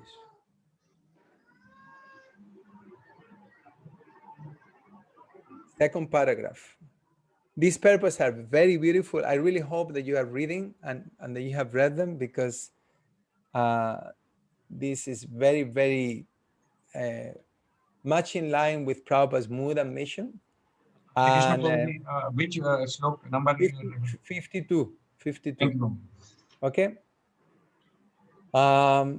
As we have already explained, Srimad Bhagavatam is so scientifically presented that any sincere student of this great science will be able to understand the science of God simply by reading it with attention or simply by hearing it from the bona fide speaker. Everyone is hankering after happiness in life, and in this age, the members of human society, blind as they are, do not have the proper vision that the personality of Godhead is the reservoir of all happiness, because he is the ultimate source of everything. Yamadhyasya yataha. Happiness in complete perfection without hindrance can be achieved only by devotional service. Just one second.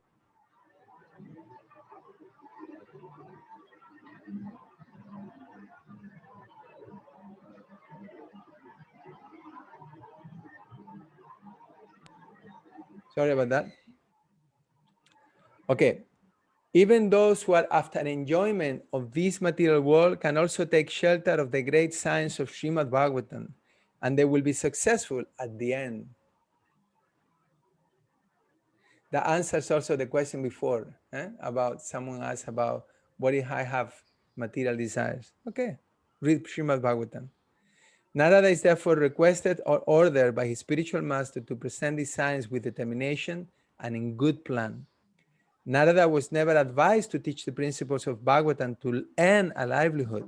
He was ordered by his spiritual master to take the matter very seriously in a missionary spirit. Text 53.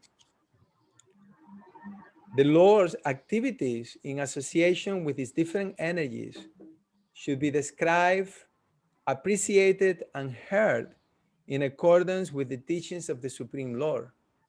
If this is done regularly with devotion and respect, one is sure to get out of the illusory energy of the Lord.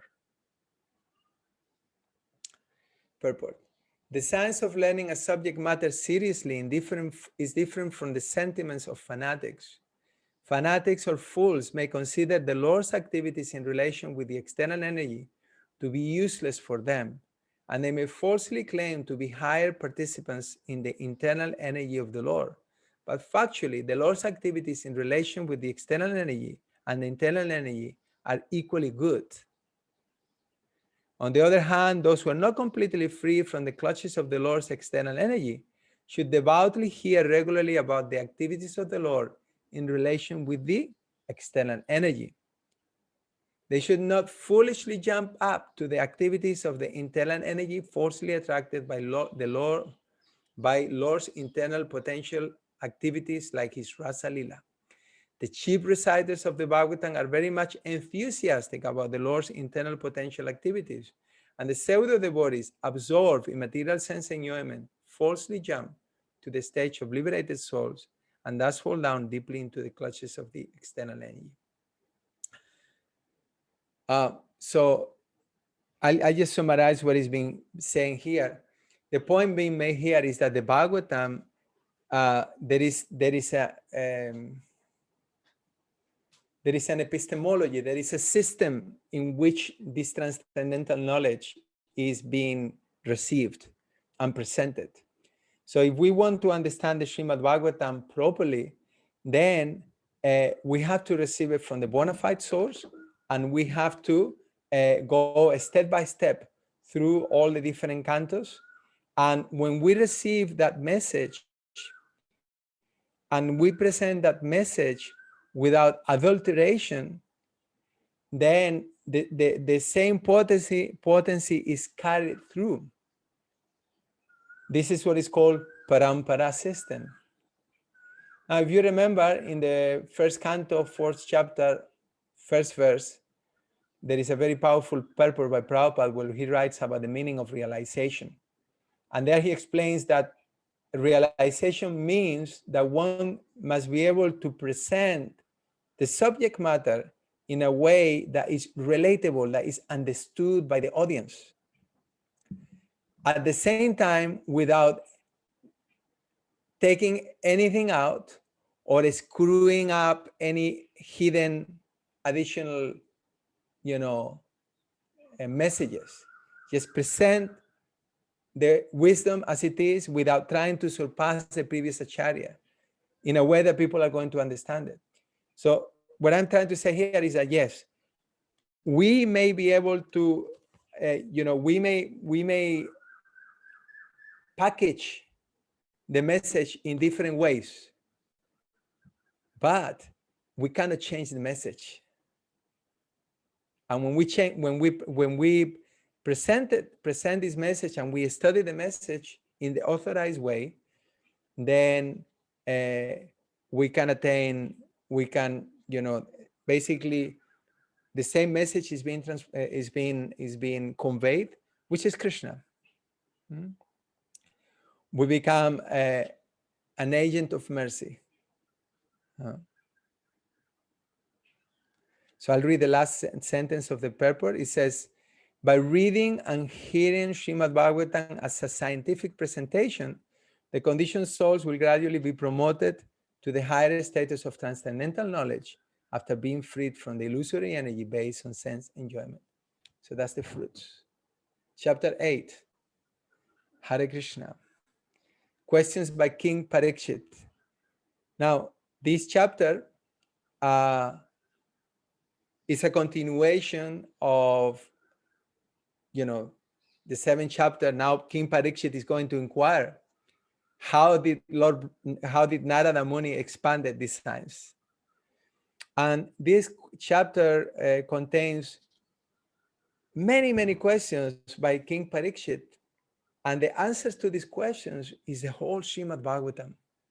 We already discussed that the Bhagavatam is presented as a series of dialogues, questions and answers.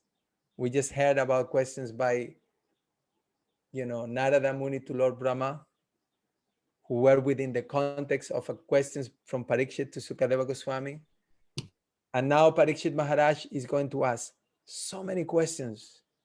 And these questions is the topic of the whole Srimad Bhagavatam. In fact, just in chapter 10, a few chapters ahead, we will hear what are the 10 topics of the Srimad Bhagavatam. And it's called, the 10 topic is Bhagavatam, the answers to all questions. And we can see that Parikshit Maharaj had a very, very inquisitive mind. And anyway, because we don't have much time to read all the verses, but it's important that we understand what is the context. Parikshit Maharaj is about to leave his world. He's being cursed. He's being cursed to be eaten by a snake and die. But his mind is fixed on Krishna. He already, we heard that in chapter 4. He inquired from Sukadeva Goswami about what is the duty of a man. First of all, when he was cursed, he took karma sannyas, he gave up his position as a king. He went to the Ganges to meditate and basically to prepare himself for leaving this world. He inquired from Sukadeva Goswami. Sukadeva Goswami gave him the truth. And after hearing the truth, Parikshit Maharaj fixed his mind. And the words there used there, we discussed before, is Satin Krishna, Matin Krishna. Anyway, I forgot now exactly the verse. But Satin, he became, totally loyal to the message. Totally, probably, totally. Say again? He became totally loyal means Sati means like chaste. Okay. You hear the truth when we hear tattva, that's meant to enter into our hearts in such a way that we act upon it. It becomes me, it becomes my internal compass. It's not that we hear the wisdom and it goes through one ear, come out through the other ear, and then we just do whatever we want. That's not the kind of hearing that Parikshit Maharaj was doing. Parikshit Maharaj was hearing, and as he was hearing, he was becoming completely, he fixed his mind on Krishna. That was the essence of what is being described here, is that somehow or other, fix your mind on Krishna. He fixed his mind. Okay? And now we're hearing the description about how he fixed his mind. And basically these initial verses are like a glorification of Krishna Katha, of Achyuta Katha. Also, this chapter begins with a glorification of Krishna Katha and ends with a glorification of Krishna Katha. And in the middle, we have a series of questions by Parikshit Maharaj. So again, this should be acting as an impetus for us to gain that same enthusiasm, that same inspiration that Parikshit Maharaj had for hearing the Bhagavatam. Now, like if we will be to die within 7 days, we will be like this? When he came, Parikshit Maharaj was fortunate, he was told that he was going to die. We don't know when we're going to die. But when that time comes, will we be able to fix our mind on the Lord? Will we? This is the practice that we're doing now. Fixing, because and this is the point, okay? And I'm repeating it again and again, but because it's an important point. How do we fix our minds on Krishna? It's by hearing about him. The more we hear about him, the more we become detached from material sense enjoyment, and the more we become attached to him.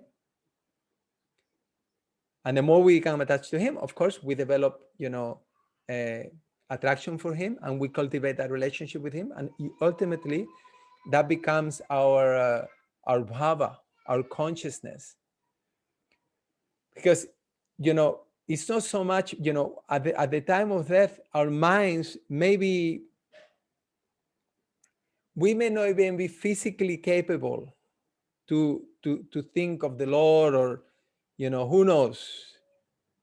But what is in my heart? What is my disposition towards the Lord?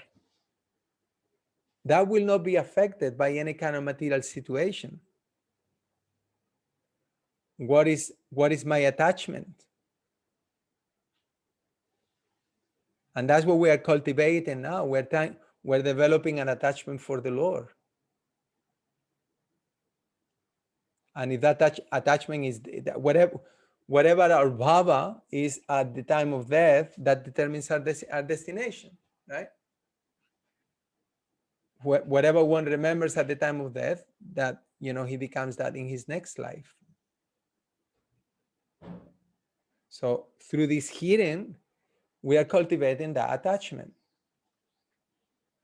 And this is what's going to be explained in these verses. And I'm going to read them. King Parikshit inquired from Shukadeva Goswami, how did Narada Muni, whose hearers are as fortunate as those instructed by Lord Brahma, explain the transcendental qualities of the Lord, who is without material qualities, and before whom did he speak? It's just so wonderful also the way he is presenting the questions, because, he's saying, for example, that explain the transcendental qualities of the Lord, who is without material qualities. It shows that he is understanding. It shows that he is hearing, he's listening. Like, when we are presenting questions, it's nice when, you give some acknowledgement to the person that you are asking a question, that, yeah, I'm understanding what is being said here. Parikshit Maharaj will be tested by Krishna, by Shukadeva Goswami later in the 6th canto, right? He will to see if he's actually listening carefully.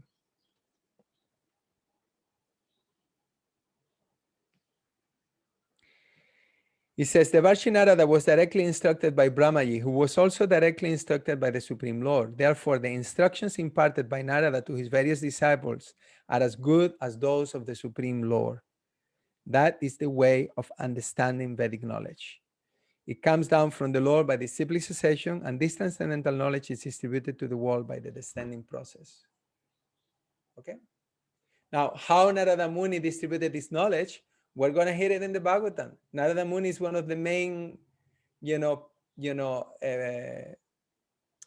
preachers in the Bhagavatam. Who will he preach to later? Tell me, write it down. Who will he preach to in the Bhagavatam?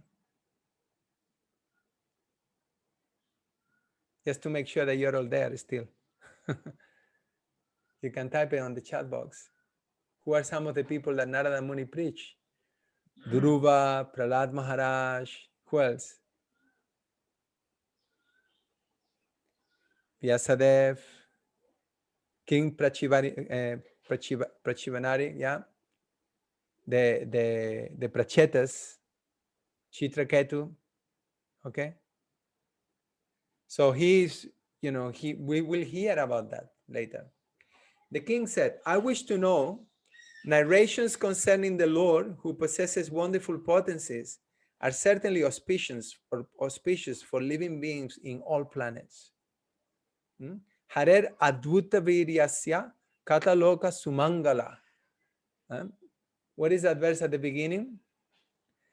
of the Bhagavatam, Munaya Sadhu Prishtoham Bhavavir Lokamangalam Yat Krita Krishna Samprashno Yanatmasu Prasidati.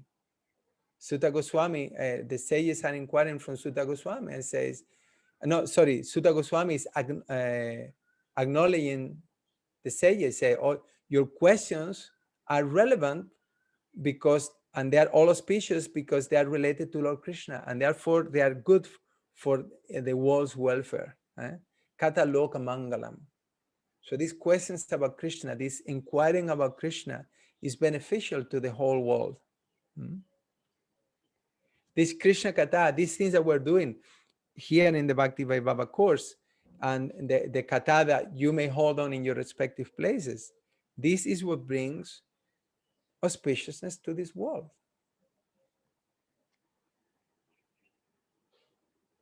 That transcendental sound vibration is Krishna.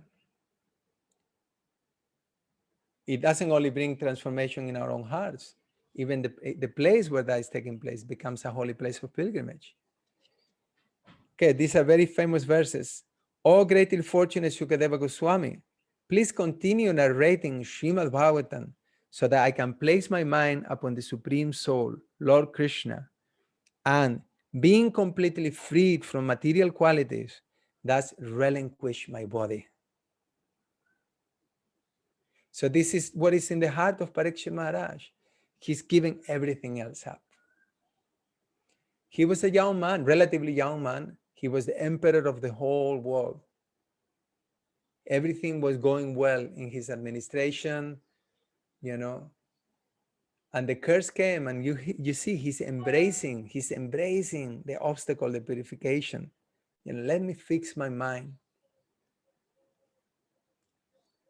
One of the acharyas, he says that he explains how we should read the Srimad Bhagavatam.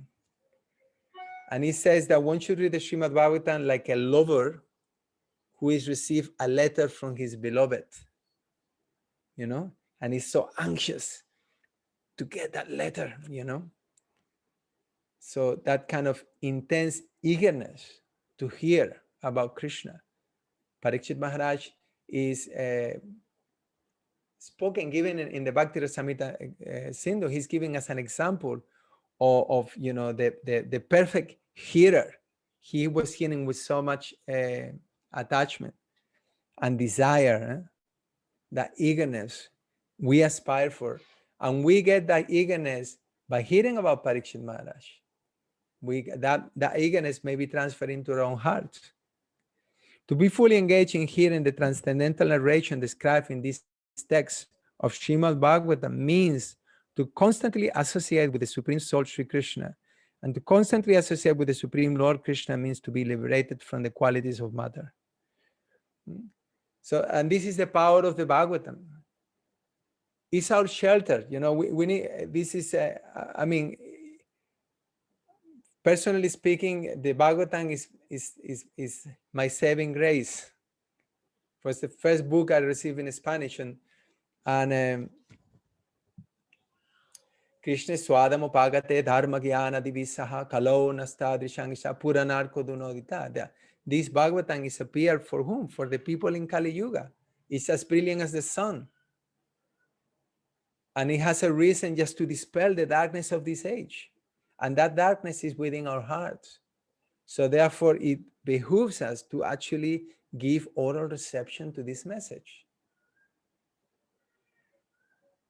And Parikshit Maharaj is the perfect example. You imagine that someone is going to kill you within a few days. Will you be able to fix your mind like this?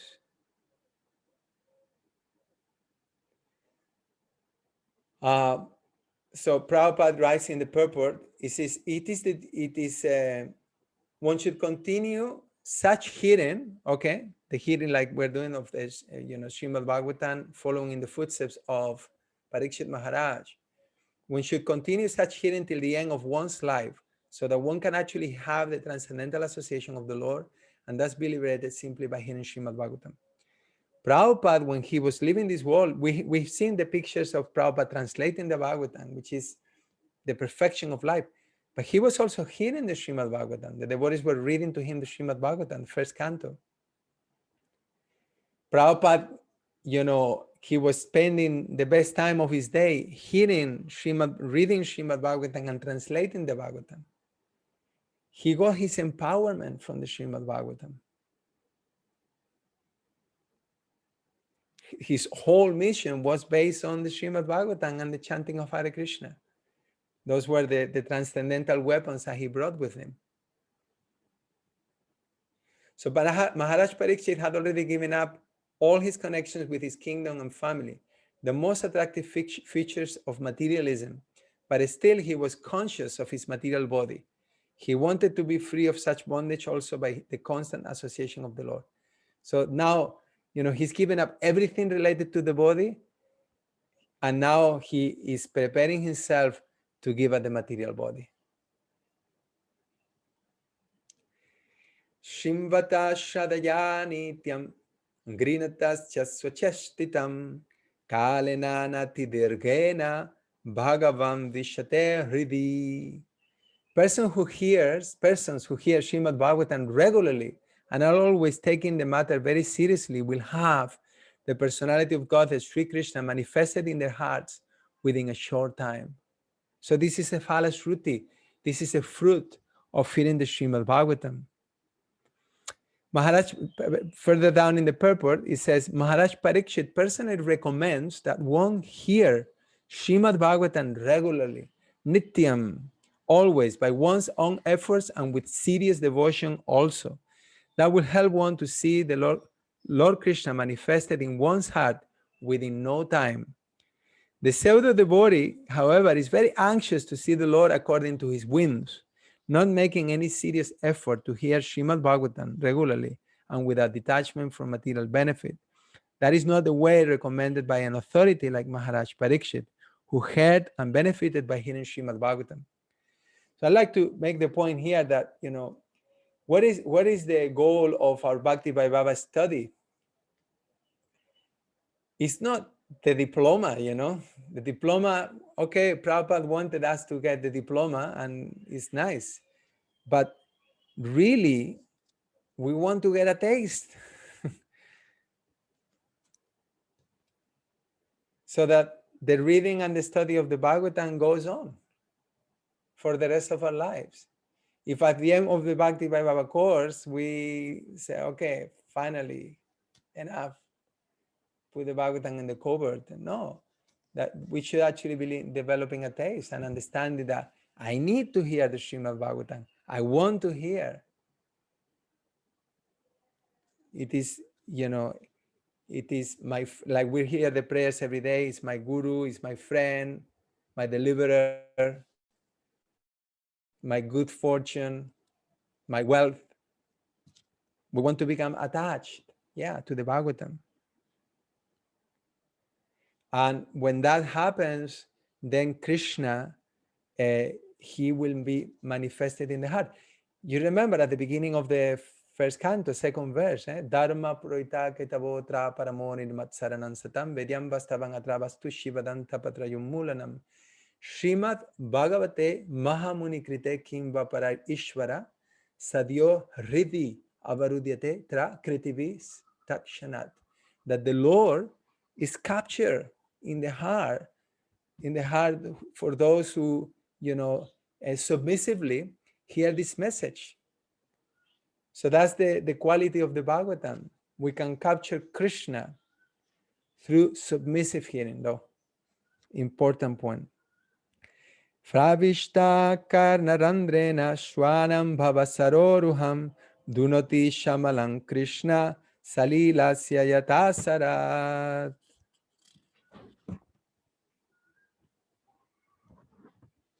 The sound incarnation of Lord Krishna, the Supreme Soul, Bhagavatam, enters into the heart of a self-realized devotee, sits on the lotus flower of his loving relationship, and thus cleanses the dust of material association, such as lust, anger, and hankering. Thus, it acts like autumnal rains upon pools of muddy water. Prabhupada writes, it is said that a single pure devotee of the Lord can deliver all the fallen souls of the world. At the end of the paragraph. A powerful pure devotee of the Lord, however, can deliver not only his personal self, but also many others in his association. In other words, the cleansing of the polluted heart by other methods, like the culture of empiric knowledge or mystic gymnastics, can simply cleanse one's own heart. But devotional service to the Lord is so powerful that it can cleanse the hearts of the people in general by the devotional service of the pure, empowered devotee. So this is an interesting point that is being mentioned here, that not only the beauty of bhakti is that not only we become purified, but also other people will also be affected by our devotion. Interesting point. When you engage in devotional service, that has like an effect, an impact on other people around you, so that they also take up the process of bhakti, so that they also become inspired. By sincere efforts, I'll just finish in 1 minute. By sincere efforts to hear, just finish this verse basically. By sincere efforts to hear Srimad Bhagavatam, one realizes his constitutional relationship with the Lord in the transcendental humor of servitude, friendship, paternal affection, or conjugal love. And by such self-realization, one becomes situated at once in the transcendental loving service of the Lord. Not only were all the pure devotees like Narada self-realized souls, but they were engaged in preaching work automatically by spiritual impetus. And thus they delivered many poor souls entangled in the material modes. They became so powerful because they sincerely followed the Bhagavatam principles by regular hearing and worshiping. By such actions, the accumulated material loss, etc., become cleansed by the personal endeavor of the Lord within the heart. By the personal endeavor of the Lord within the heart, not by my endeavor. My endeavor is directly towards what? Hearing and chanting. The Lord is always within the heart of the living entity, but he becomes manifested by one's devotional service. I mean, it's such a brilliant, brilliant purport. Last sentence. Devotional service to the Lord with specific attention for hearing Srimad Bhagavatam regularly and always is the best recommended method for liberation from the clutches of illusion. Srimad Bhagavatam ki jai, Srila Prabhupada ki jai. So we have one more verse of glorification of the Srimad Bhagavatam by Parikshit Maharaj, and then we go into the questions. So for next week, please, you go through the questions. We'll do a little brainstorm at the beginning. The questions are going to be answered through the Bhagavatam, so we don't have to go through all the questions and explain them. Just get an idea about, the inquisitive nature of Parikshit Maharaj. And very, very important, the first question of Parikshit Maharaj is going to be answered in the first 3 verses of the chapter 9. Okay? So those first 3 verses of chapter 9 are very, very important, are very, very dense philosophically. Okay? So please go through those verses, all right? And find out what is the answer to Parikshit Maharaj's question, which is the first question that comes here, okay? Text 7, all in the Brahmana, the transcendental spirit soul is different from the material body. Does he acquire the body accidentally or by some cause? The answer to this question is the first 3 verses of chapter 9. Prabhupada lecture on these verses in Japan. It's a very, very fascinating topic. And if you study in advance, it's going to be really, really much easier to go through it. Now, in chapter 9 is like very, very important. We have the Chatushloki Bhagavatam, and we're going to hear about the penance of Lord Brahma.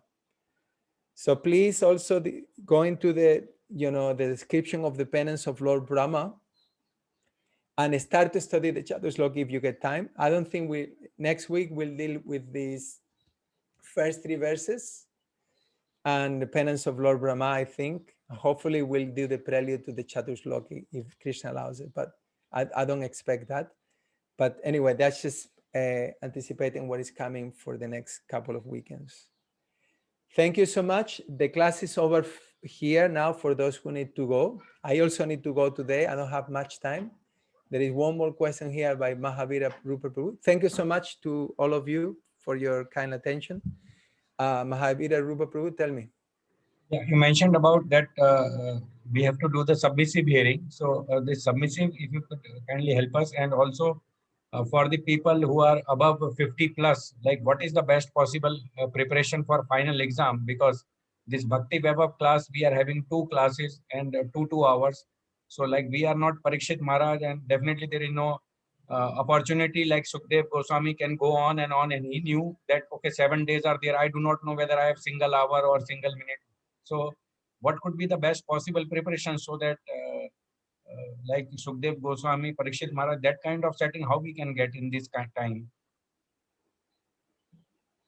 There was one question before. The first question was something, I forgot the first question. Submissive hearing. What is submissive? Krishnadas Kaviraj Goswami in the Chaitanya Charitamrita emphasizes repeatedly that one should hear with faith and without argument. So the truth is often going to challenge our reality. And we may resist the truth. We may react to it. We may fight it. We are hearing and there is a background noise of the mind. Is it like this? But what about that? But no, it's not like that. Don't believe that. All this, background noise, kind of focus. So it is our aspiration that we develop that mood where it's like a clean slate, and the sound vibration can come into our ears and enter into our hearts and penetrate through all those filters that the mind presents. So it requires humility, it requires practice, it requires association. Okay? Second question, how can we prepare ourselves for death? Well, I just feel that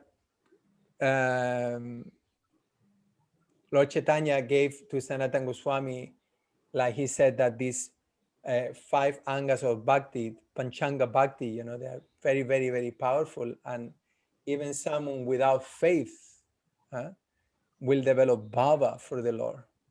So I will say that, whatever my material situation is, I should mold my life in a way that I can engage in these 5 potent items of bhakti daily,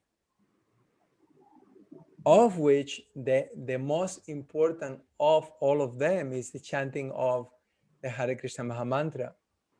So I will say that the more serious we become about chanting Hare Krishna and giving, full attention and chanting quality rounds, and then like you are studying the Bhagavatam, doing some deity worship or some kind of, worship, associating with the devotees, making your life, your home like a holy place, visiting the temple. That's it, Jamastami Prabhu. Thank you, Babuji. Thank you. Hare Yeah, Krishna. in the previous chapter, there was mention of how Hamsa Avatar descended to give instruction to Narada Muni, but yet we basically understand in the disciplic succession that Narada Muni is receiving instruction from Brahma. So it's a Shiksha Guru relationship, or that wasn't not clear in my mind. Yeah, there are different, like the different lines of in which the Bhagavatam is being delivered, and we're gonna hear about those in in the Bhagavatam itself. Later on in the third canto, we're going to hear about, how Vidura received the Bhagavatam from Maitreya. And Maitreya Maitreya Vidura. And then Uddhava was there. So there are different lines. It's not that, the Bhagavatam is received at different times. But the one line that we're hearing clearly here is that line from, Brahma to Krishna to Brahma, Brahma to Narada, Narada to Vyasadeva, and Vyasadeva to Sukadeva Goswami, which is not described in the Bhagavatam as such. And then Sukadeva Goswami speaking to Parikshit Maharaj. The description of Narada Muni received from Hans Avatar will be described later. That's as much as I know. I remember the name of the doctor in Vrindavan, Leeladhar Gupta. That's right. Yeah. Okay, I need to go. Karuna Tara Mataji, I hope it's a short question because I need to go. Yes, Prabhuji. I'll just ask as fast as possible. Prabhuji, this is a personal question. Actually, when since when I was 5, my childhood, I used to treat Lord Krishna as my friend. I used to tell him everything. But since 14 or 15 years, now I am more attracted towards Radharani. I have developed that love that whenever I see Radha Krishna, I keep on seeing Radharani. I don't see Krishna. But I see him, but I have developed that love. So I keep on asking, telling Krishna, I'm sorry, Krishna, I'm seeing Radharani more. Is it wrong? I'm asking his forgiveness all the time now. That is the question. Can you answer me? It's not wrong at all. It's not wrong at all. Krishna will be very pleased with that kind of mood. Krishna is more pleased when we serve his devotees. Krishna says, he who says he's my devotee is not my devotee, but he who says that he's the devotee of my devotee, he is the real devotee. And of all the devotees, who is the topmost devotee?